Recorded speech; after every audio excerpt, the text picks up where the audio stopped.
Sirach, chapter 28. The vengeful will face the Lord's vengeance, for he keeps a strict account of their sins. Forgive your neighbor the wrong he has done, and then your sins will be pardoned when you pray. Does anyone harbor anger against another, and expect healing from the Lord? If one has no mercy toward another like himself, can he then seek pardon for his own sins? If a mere mortal harbors wrath, who will make an atoning sacrifice for his sins? Remember the end of your life, and set enmity aside. Remember corruption and death, and be true to the commandments. Remember the commandments, and do not be angry with your neighbor. Remember the covenant of the Most High, and overlook faults. Refrain from strife, and your sins will be fewer, for the hot-tempered kindle strife, and the sinner disrupts friendships and sows discord among those who are at peace. In proportion to the fuel, so will the fire burn, and in proportion to the obstinacy, so will strife increase. In proportion to a person's strength will be his anger, and in proportion to his wealth he will increase his wrath. A hasty quarrel kindles a fire, and a hasty dispute sheds blood. If you blow on a spark, it will glow.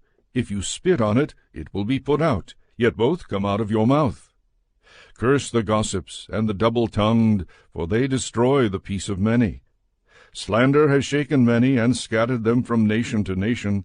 It has destroyed strong cities and overturned the houses of the great.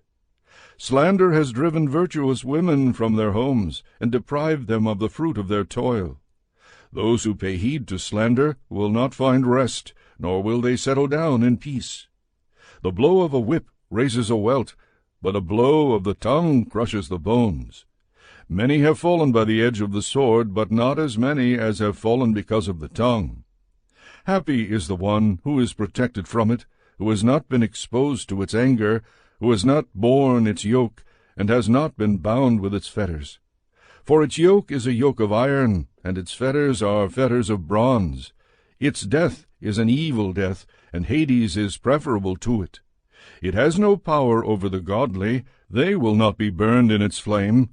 Those who forsake the Lord will fall into its power. It will burn among them and will not be put out. It will be sent out against them like a lion. Like a leopard it will mangle them. As you fence in your property with thorns, so make a door and a bolt for your mouth.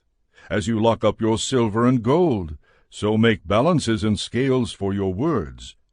Take care not to err with your tongue, and fall victim to one lying in wait.